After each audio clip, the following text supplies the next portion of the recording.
नमस्कार मंडळी, मी उमा माझ्या पेजवर तुमचं स्वागत करते.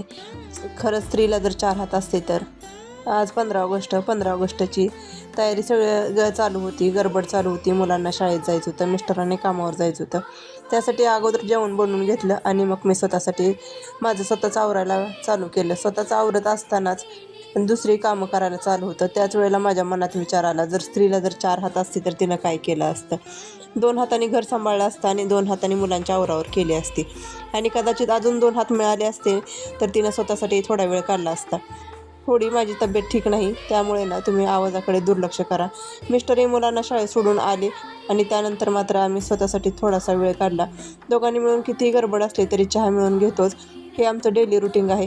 त्यानंतर मात्र मिस्टर कामावर गेले आणि माझं घरातली कामं चालू झाली. घरातली कामं करत असताना देवपूजेची वेळ आली.